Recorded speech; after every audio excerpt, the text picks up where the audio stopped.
तो welcome all, आप सबका स्वागत है बुक 1 के चैप्टर प्राकृतिक संसाधन और पर्यावरण, एनवायरनमेंट एंड नेचुरल रिसोर्सेज। आज हम इसका पार्ट 3 करेंगे और ये वाला जो टॉपिक है ये इतना इम्पोर्टेंट है कि इसके ऊपर 6 नंबर का क्वेश्चन कई बार आया है। और इसकी इम्पोर्टेंस जो है वो इसलिए भी बन जाती है कि जब 6 नंबर का क्वेश्चन आता है, मैंने कई बार CBSE में चेकिंग की है, तब देखा है स्टूडेंट इसमें बहुत ज़्यादा गलती करके आते हैं क्योंकि ये एक टेक्निकल टॉपिक बन जाता है। साझी जिम्मेदारी पर या परंतु या मगर भूमिकाएं अलग अलग, different role and shared responsibilities. तो ये वाला जो टॉपिक है या ये जो क्वेश्चंस है ये काफ़ी ज़्यादा बच्चों के लिए हमेशा प्रॉब्लम क्रिएट करता रहा है। तो आज मैं आपको ये वाला टॉपिक इस तरह से कराऊंगा कि आप इसको बहुत आसानी से कर पाएंगे और बिल्कुल सिंपल टेक्निक या सिंपल पॉइंट से आपको समझाता चलूँगा। बस आपको उन पॉइंट्स को फॉलो करना है, उन्हीं पॉइंट्स को आपको लिख देना है और आपके 6 में से 6 या जितने भी मार्क्स का क्वेश्चन आएगा वो आप इजीली हैंडल कर पाएंगे, इजीली आंसर कर पाएंगे और आपके मार्क्स भी फुल आउट ऑफ फुल आएंगे। तो जल्दी से स्टार्ट करते हैं आज का वीडियो और टॉपिक। सबसे पहले भूमिका या इंट्रोडक्शन। जब आपके सामने क्वेश्चन आ जाएगा साझी जिम्मेदारी परंतु भूमिकाएं अलग अलग, तो सबसे पहले आप एक छोटा सा इंट्रोडक्शन देंगे। वो ये होगा, पर्यावरण सुरक्षा या संरक्षण को लेकर उत्तरी गोलार्ध, उत्तर या विकसित देश। सबसे पहले आप ये समझ लीजिए, उत्तरी गोलार्ध नॉर्दर्न हेमिस्फेयर, उत्तर नॉर्थ या विकसित देश, ये एक ही बात है। मतलब विकसित देशों को ही नॉर्दर्न हेमिस्फेयर या उत्तर वाले देश बोला जाता है। ये आप ज़रूर विकास को लेकर या पर्यावरण को लेकर जब भी विवाद आए तो ये वाला जो पॉइंट है आप इसको बहुत क्लियर रखना, वरना आपको बहुत दिक्कत हो जाएगी। तो इस चीज़ को हमने अब अच्छी तरह समझ लिया है। उसके बाद आता है कि पर्यावरण सुरक्षा को लेकर विकसित देश मतलब कि उत्तरी गोलार्ध और दक्षिणी गोलार्ध, दक्षिण मतलब विकासशील देश। ये दोनों चीज़ हमने अच्छी तरह समझ ली तो हम इजीली क्वेश्चन का आंसर कर पाएंगे। तो विकसित देश और विकासशील देशों में पर्यावरण सुरक्षा को लेकर इनके विचारों में बहुत बड़ा अंतर है। इसी को हम साझी जिम्मेदारी पर भूमिकाएं अलग अलग के नाम से या रूप में जानते हैं। दोनों ही, विकसित हो या विकासशील, डेवलप्ड हो या डेवलपिंग कंट्री, दोनों ही चाहते हैं कि पर्यावरण की सुरक्षा हो, परंतु पर्यावरण की सुरक्षा कैसे की जाए इसको लेकर इनकी सोच एक दूसरे से अलग है। और इसी भिन्न या अलग सोच को हम साझी जिम्मेदारी परंतु भूमिकाएं अलग अलग के नाम से जानते हैं या इसे भूमिकाएं अलग अलग बोला जाता है। इसको हम निम्नलिखित तरीके से समझ सकते हैं। पर्यावरण सुरक्षा को लेकर विकसित और विकासशील देशों की सोच में अंतर। जब आपके सामने क्वेश्चन आएगा कि उत्तरी गोलार्ध या विकसित देशों या विकासशील देशों या सबसे बड़ा साझी जिम्मेदारी परंतु भूमिकाएं अलग अलग, तो सबसे पहले आप बताओगे विकसित और विकासशील देशों की पर्यावरण सुरक्षा को लेकर उनकी सोच में अंतर क्या है। सबसे पहले आप ये छोटा सा इंट्रोडक्शन देकर उनके अंतर जो है उनकी सोच को लेकर, किस मुद्दों को लेकर, किन बातों को लेकर विकसित और विकासशील देशों में मतभेद है, ये अंतर आप बताओगे। अगर आपसे डायरेक्ट अंतर ही पूछे जाएं तो सिर्फ अंतर बताकर छोड़ देना, लेकिन अगर क्वेश्चन पूरा आ जाता है साझी जिम्मेदारी परंतु भूमिकाएं अलग अलग, तो आप पूरा बताएंगे। उसके आगे वाला जो मैं आपको अभी इस वीडियो में कराऊंगा। तो सबसे पहले हम अंतर करते हैं विकसित और विकासशील देशों की सोच में। ये है इंट्रोडक्शन का पूरा इंग्लिश कन्वर्जन। जो इंग्लिश वाले स्टूडेंट हैं वो इसको यहाँ से उतार सकते हैं। तो सबसे पहले उत्तरी गोलार्ध, उत्तर मतलब विकसित देश। सबसे पहले जो इनकी सोच का अंतर आता है विकसित और विकासशील देशों का, वो ये है, रियो सम्मेलन में, जो पृथ्वी सम्मेलन जो इससे पहले वाली वीडियो में मैंने कराया था, उसमें सबसे पहले ऐसी बात हुआ कि विकसित और विकासशील देशों में पर्यावरण की सुरक्षा को लेकर विवाद या मतभेद उभर कर आया। पृथ्वी सम्मेलन में विकसित और विकासशील देशों की सोच में बहुत बड़ा अंतर नजर आया। और वह अंतर क्या था? विकसित देशों को, जो उत्तरी गोलार्ध के देश थे, उनको पर्यावरण सुरक्षा को लेकर जो चिंता थी वो थी वैश्विक ताप या ग्लोबल टेम्परेचर और ओजोन परत में छेद। विकसित देशों की चिंता पर्यावरण सुरक्षा को लेकर इन दो मुद्दों को लेकर थी। वहीं दूसरी ओर अगर आप देखो तो विकासशील देशों की जो चिंता है वो विकसित देशों से बिल्कुल अलग है या अलग थी। विकासशील देशों को जो चिंता थी वो थी उनका आर्थिक विकास कैसे होगा और पर्यावरण प्रबंधन या एनवायरनमेंट मैनेजमेंट की चिंता थी। तो यहाँ हम देख सकते हैं कि विकसित देश और विकासशील देशों की सोच में पर्यावरण की सुरक्षा को लेकर जो चिंता है दोनों की बिल्कुल अलग अलग है। ये है इस पॉइंट का इंग्लिश कन्वर्जन। अब आते हैं हम दूसरे अंतर पर। विकसित देशों का यह कहना है कि पर्यावरण जो एनवायरनमेंट है ये सभी देशों का मसला है। मतलब वर्ल्ड के जो जितने भी देश है, चाहे कोई गरीब है, अमीर है, विकसित है, विकासशील देश है, पर्यावरण एनवायरनमेंट जो है वो सभी देशों का मसला है या मामला है। इसलिए पर्यावरण की सुरक्षा जो इसका संरक्षण है इसकी भी सबको समान रूप से सुरक्षा करनी चाहिए। मतलब पर्यावरण सबका ही मसला है तो सब इसकी जिम्मेदारी ले समान रूप से। मतलब कहने का क्या हुआ कि पर्यावरण सुरक्षा सबकी साझी जिम्मेदारी होनी चाहिए। पर्यावरण या एनवायरनमेंट की सिक्योरिटी सुरक्षा कलेक्टिव जिम्मेदारी, रिस्पॉन्सिबिलिटी या साझी जिम्मेदारी होनी चाहिए सभी देशों की। मतलब विकसित हो या विकासशील सब देशों की साझी जिम्मेदारी होनी चाहिए और सभी देश चाहे विकसित हो या विकासशील पर्यावरण सुरक्षा में, एनवायरनमेंट की सिक्योरिटी में समान योगदान, इक्वल कंट्रीब्यूशन दे या देना चाहिए। लेकिन विकासशील देशों का जो इस पॉइंट को लेकर अंतर है, स्टैंड है, वो बिल्कुल अलग है। भारत और चीन, स्पेशली भारत चीन इसलिए क्योंकि ये दो बहुत उभरते हुए विकासशील देश बोले जाते हैं। तो भारत चीन ने विकसित देशों के इस पूरे एक बात का विरोध किया और कहा कि विकासशील देशों का जो विकास है, मतलब भारत चीन का यह कहना था कि विकासशील देशों का जो विकास है वो पर्यावरण में अभी होना शुरू हुआ है, या यूं कह लो कि दुनिया में अभी होना शुरू हुआ है। अर्थात पर्यावरण की जो क्षति हुई है वह विकसित देशों द्वारा जो पिछले 200 सालों में विकास प्रक्रिया है उसके दौरान हुई है। भारत, चीन और विकासशील देशों ने सिंपल सी बात ये कही कि भाई हमने तो विकास अभी शुरू किया है, लेकिन जो लोग या जो देश विकसित हुए वो विकसित कैसे हुए? क्यों? क्योंकि उन्होंने पिछले 200 सालों में अपना विकास किया है। तो विकसित देशों ने विकसित होने की अपनी प्रक्रिया में, प्रोसेस में पर्यावरण को बहुत क्षति पहुंचाई है या ज्यादा नुकसान पहुंचाया है, क्योंकि विकासशील देशों ने तो अभी विकास शुरू किया है और जो विकसित हुए हैं उन्होंने अपने विकसित होने की प्रक्रिया, प्रोसेस में पर्यावरण को बहुत ज्यादा नुकसान पहुंचाया है। इसीलिए पर्यावरण की सुरक्षा या संरक्षण या सिक्योरिटी में विकसित देशों का कंट्रीब्यूशन या योगदान ज्यादा होना चाहिए। भारत चीन ने स्पेशली इस बात को, पॉइंट को उठाया है। यह है अभी हमने जो ऊपर सेकंड पॉइंट डिस्कस किया उसका इंग्लिश कन्वर्जन।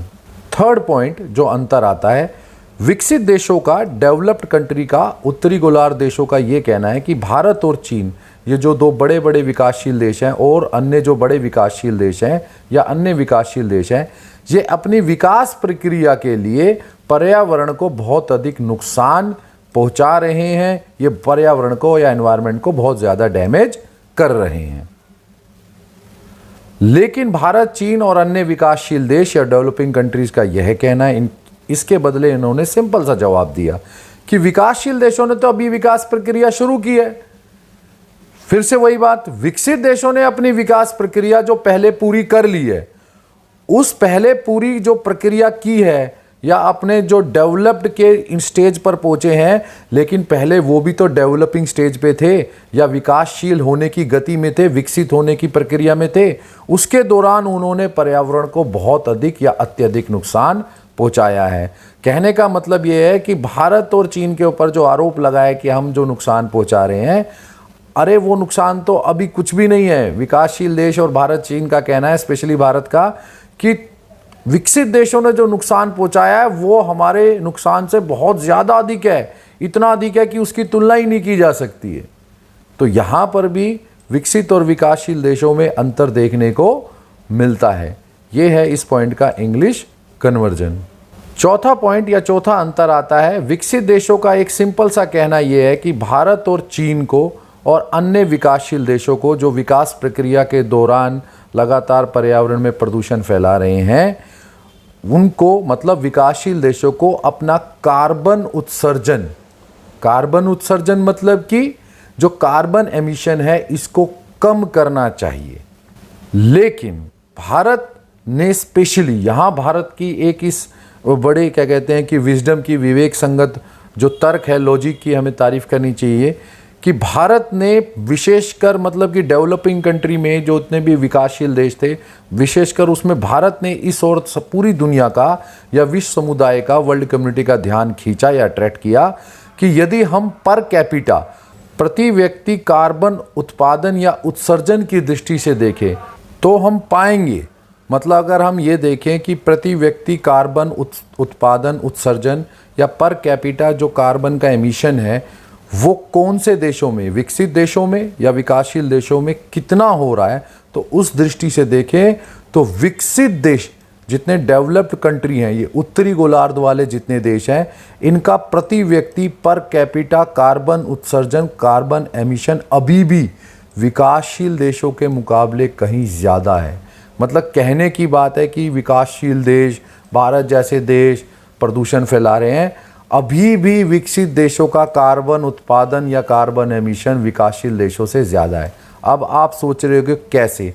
इसका कारण है उनका जीवन स्तर, स्टैंडर्ड ऑफ लिविंग, उनकी जो रहने का तरीका है वो बहुत विलासितापूर्ण है।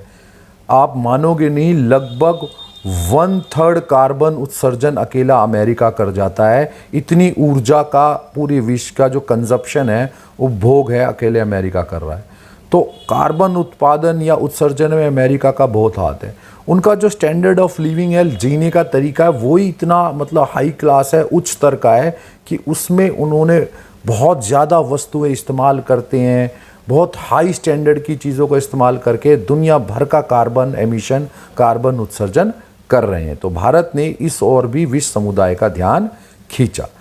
तो आपके सामने अगर आए विकसित और विकासशील देशों की सोच में अंतर पर्यावरण की सुरक्षा को लेकर, तो आप सिर्फ ये 4 अंतर लिखना, आपके पॉइंट्स पूरे, आपके मार्क्स पूरे हो जाएंगे और आप सिर्फ अंतर में इतना कर देना।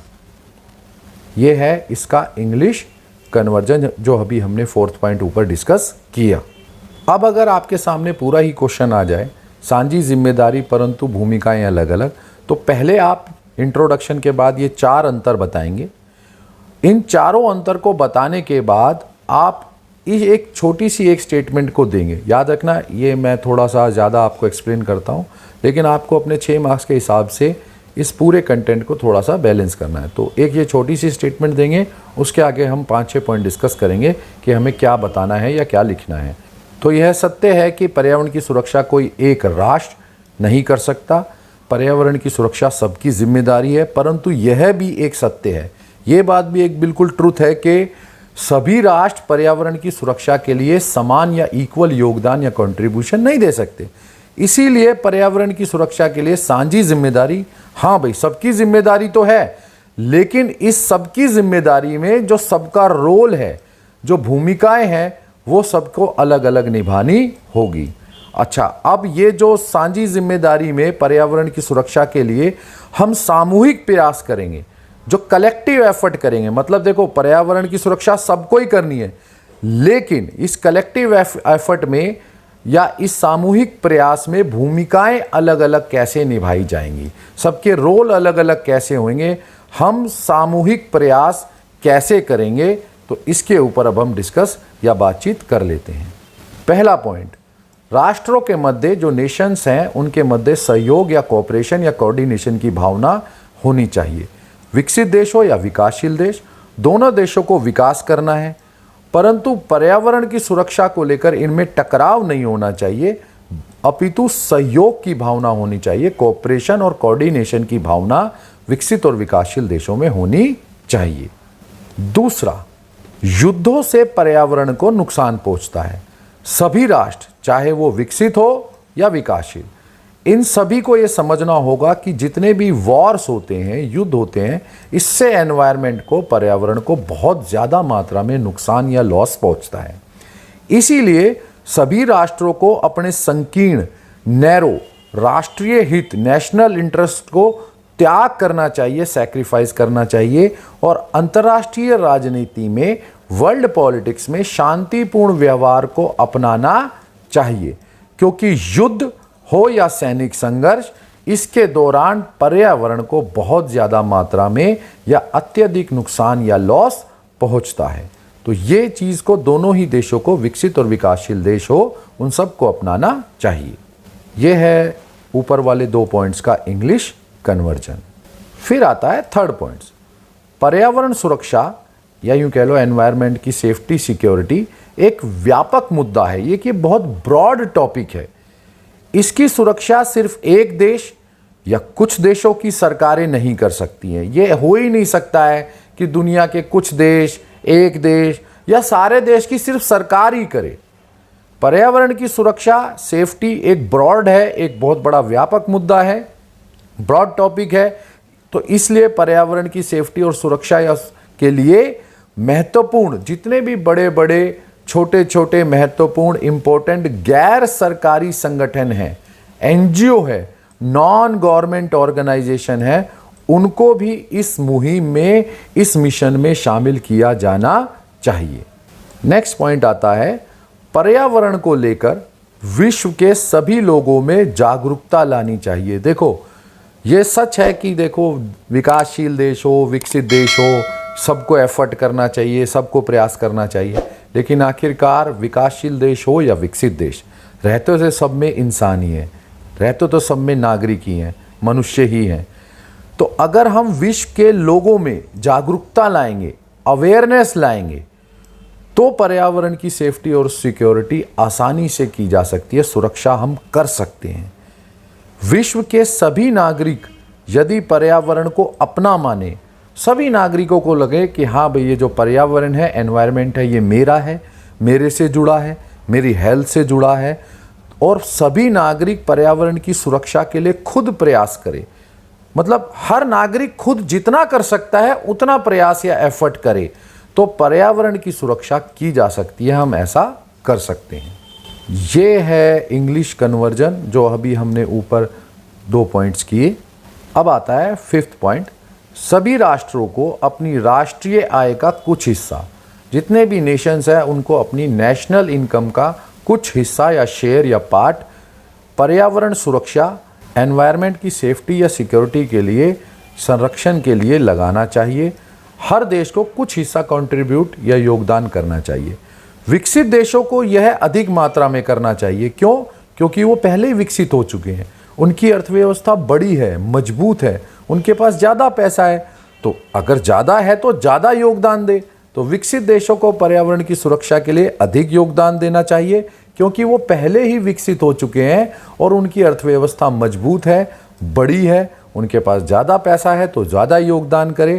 कहने का मतलब यह है कि सब अपनी क्षमता के अनुसार, हर देश अपनी क्षमता के अनुसार योगदान दे और कुछ हिस्सा अपनी राष्ट्रीय आय का पर्यावरण की सेफ्टी या सिक्योरिटी के लिए, सुरक्षा के लिए लगाए। नेक्स्ट पॉइंट आता है, विकसित देशों को विकास प्रक्रिया के लिए। देखो, ये बात तो पक्का है कि विकासशील देशों को भी विकास करना है, लेकिन विकासशील देशों के पास एक चीज़ की कमी है और विकसित देशों को इस कमी को पूरा करने के लिए विकासशील देशों का सहयोग करना चाहिए। कमी क्या है? विकासशील देशों के पास आधुनिक तकनीक नहीं है, मॉडर्न टेक्निक नहीं है, और विकसित देशों के पास है। तो विकसित देशों को अपनी आधुनिक मॉडर्न टेक्निक या तकनीक विकासशील देशों को देनी चाहिए। अब इससे क्या होगा? विकासशील देश आधुनिक तकनीक के माध्यम से, मॉडर्न टेक्निक के माध्यम से पर्यावरण को कम नुकसान या बिना नुकसान पहुंचाए, बिना लॉस के अपना विकास कर सकेंगे। हालांकि विकसित देश जितने भी होते हैं, डेवलप कंट्रीज़, वो विकासशील देशों को अपनी मॉडर्न टेक्निक नहीं देते हैं, लेकिन देनी चाहिए। अगर हम पर्यावरण की सिक्योरिटी, सेफ्टी चाहते हैं, सुरक्षा चाहते हैं, तो विकासशील देशों को तकनीक चाहिए और विकसित देशों को वो तकनीक जो मॉडर्न टेक्निक है, आधुनिक तकनीक है, वो विकासशील देशों के साथ शेयर करनी चाहिए, बांटनी चाहिए। इससे क्या होगा? वो जल्दी विकास कर पाएंगे और पर्यावरण को भी बहुत कम नुकसान होगा, या यूँ कह लो पर्यावरण को नुकसान नहीं होगा। तो इससे भी काफ़ी हम पर्यावरण की सुरक्षा या सेफ्टी कर सकते हैं। ये है इंग्लिश कन्वर्जन जो अभी हमने ऊपर 2 पॉइंट डिस्कस किए। अब हम आते हैं कंक्लूजन या निष्कर्ष की तरफ। ये निष्कर्ष आपको ज़रूर लिखना है। हालांकि आपको लग रहा होगा कि आंसर थोड़ा बड़ा हो गया है, बट आप इस बात को ठीक से समझना कि अगर आपके सामने 6 मार्क्स का आएगा तो आपको इसी तरह से हैंडल करना। थोड़ा सा कंटेंट कम कर लेना, मतलब एक्सप्लेनेशन कम कर लेना, लेकिन मेन पॉइंट यही रखना, क्योंकि इसी के ज़रिए आपके फुल आउट ऑफ फुल 6 में से 6 मार्क्स आ जाएंगे। अगर आपसे पूछा जाए सिर्फ अंतर, तो अंतर लिख देना। कई बार अंतर अंतर पूछ लेता है, कई बार पूछ लेता है सिर्फ सामूहिक प्रयास क्या क्या किए जाए, तो आप सिर्फ ये जो 6 प्रयास हमने किए थे ये लिख देना। और अगर साझी जिम्मेदारी, भूमिकाएं अलग अलग पूरा ही पूछा जाए तो अंतर के साथ आपको ये सामूहिक प्रयास वाला लिखना पड़ेगा। और आप अपनी सुविधा के अनुसार ये कर सकते हैं, एक आधा पॉइंट जो है प्रयास का कम कर दो, या एक आधा अंतर तो कम मत करना, ये जो प्रयास है इसमें से आप 1-2 पॉइंट कम कर देना, ठीक है। तो आपकी सेफ्टी के लिए मैंने सारा बिल्कुल डिटेल में करा दिया है, अब आप इजीली इसको कर पाएंगे। अब आते हैं हम अपने निष्कर्ष पर। पर्यावरण की सुरक्षा तभी संभव है जब सभी राष्ट्र अपनी क्षमता के अनुसार, अपनी कैलिबर, अपनी कैपेबिलिटीज़ के अनुसार योगदान दे, कंट्रीब्यूशन दे, और अपनी अपनी जिम्मेदारी को पूर्ण निष्ठा को, जितनी भी जिसकी जिम्मेदारी आती है अपने आप, उसको वो पूर्ण निष्ठा के साथ निभाएं। पर्यावरण किसी एक देश का या कुछ देशों का मुद्दा या यूँ कह लो मसला नहीं है, यह संपूर्ण विश्व और संपूर्ण विश्व के देशों का और संपूर्ण विश्व के लोगों की भी जिम्मेदारी है। ऐसा नहीं है कि सिर्फ देश और देश की सरकारें काम करेगी, लोगों की, नागरिकों की भी अपनी जिम्मेदारी है जिनको हमें पूरा करना है। तो ये आ गया आपका कंक्लूजन। नेक्स्ट वीडियो हम जो करेंगे वो भी बहुत इंपॉर्टेंट होने वाला है, क्योंकि उसके ऊपर भी 6 से लेकर 4 के क्वेश्चन आते हैं और उसके ऊपर बनता भी है। वो क्वेश्चन क्या है या टॉपिक क्या है, पर्यावरण की सुरक्षा के लिए भारत द्वारा क्या कदम या प्रयास या एफर्ट किए गए हैं, एनवायरनमेंट की प्रोटेक्शन के लिए इंडिया ने क्या क्या किया है, क्योंकि ये डायरेक्ट इंडिया से संबंधित है तो इसके ऊपर भी क्वेश्चन आता है। तो अगली जो वीडियो होगी वो इसके ऊपर ही होगी, तो स्टे ट्यून करिएगा। चैनल को सब्सक्राइब नहीं किया है तो ज़रूर करिएगा। जल्दी मिलेंगे अगली वीडियो पे। मैं हूँ विक्रांत, आप देख रहे हैं पॉलिटिकल साइंस 90+ मार्क्स।